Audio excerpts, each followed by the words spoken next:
You're welcome to this week's weekly Pan-African News Roundup on the Kente Business Journal. Here we serve you with all the major news headlines across Africa and the African diaspora. My name is Rahel Lakosia Redua Opoku. In today's headlines, Namibia bans export of unprocessed vital minerals. Societe Generale Bank sells its subsidiaries in 4 African countries. And in sport, Manchester City wins its first UCL trophy last Saturday. Now the news in details.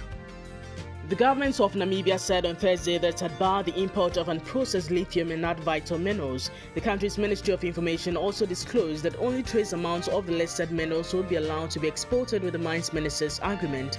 The move aligns with Namibia's aim to become a major player in the battery metals market as global interest in renewable energy sources grows. The decision follows similar actions by Zimbabwe and reflects a trend toward promoting local production of battery-grade minerals and reducing reliance on exports.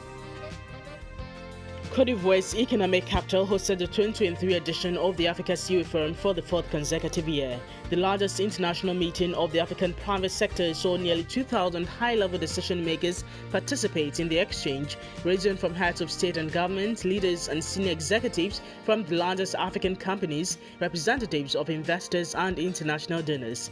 At the heart of discussions was how to accelerate the emergence of the next generation of African champions. Societe Generale announced on Friday the conclusion of agreements with 2 African banking groups to sell them 4 of its subsidiaries. 2 will be in Congo and Equatorial Guinea at the Vista Group, the others in Mauritania and Chad at the Coris Group. In a press release from the bank, the 2 groups will take over all the activities operated by Societe Generale in Congo, Equatorial Guinea, Mauritania and Chad, as well as all the client portfolios and all the employees within these entities. The release also announced the opening of a strategic reflection on its subsidiary in Tunisia. The bank further stated that it intends to concentrate its resources on markets where it can position itself among the leading banks in synergy with the group's other businesses. And in Turkey, security forces have seized $1 billion of counterfeit money in Istanbul and arrested 6 people involved in the operation, including 1 Guinean and 3 Swedish nationals, the governor's office said on Friday. The seized fake $100 bills were meant to be sent to African countries, the office said. The suspects' homes were searched and the cash and jewelry confiscated. According to the governor's office, the counterfeit haul is the largest in Turkey's history. The president of Angola, João Lourenço, on Monday welcomed the Portuguese president Antonio Costa in the capital Luanda. According to him, he sensed a great willingness to collaborate on the part of the Portuguese justice system, with whom they were able to exchange not only information but also the alignment of Angola's anti-corruption strategy. The Portuguese Prime Minister also announced a significant increase in the credit line granted to Angola from 1,500 to 2 billion euros. Ministers from both countries signed a total of 13 agreements ranging from financial to legal, which will last until 2027. The Democratic Republic of the Congo and Angola are on the verge of settling a 50-year dispute over an offshore block.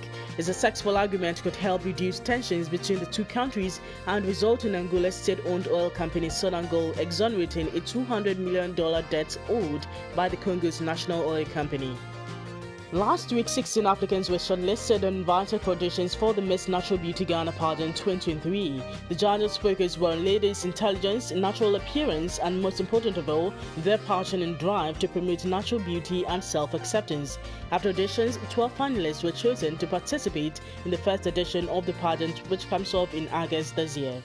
And in sport, Manchester City lifted the Champions League trophy Saturday night to become the champions of Europe for the first time and the second English club to complete the treble. Man City was able to secure a 1-0 win over Inter Milan following a 68th-minute goal from Rodrigo Hernandez in Istanbul's Atatürk Olympic Stadium. The club has won 5 league titles in 6 years, becoming the 5th team in English football to win 3 in a row. They've won the domestic treble, the first English side to do so. They won the Carabao Cup 4 years running, 2 FA Cups, and in Istanbul, the club's first Champions League. And that'll be all for this week's weekly Pan-African News Roundup on the Kente Business Journal. Kindly subscribe to our YouTube channel and click on the notification bell to stay updated always. You can also follow us on our social media platforms. Catch you next weekend. Thank you very much for watching this video. Please do not forget to subscribe to the YouTube channel Kente Business Journal TV and press the notification bell to stay updated always.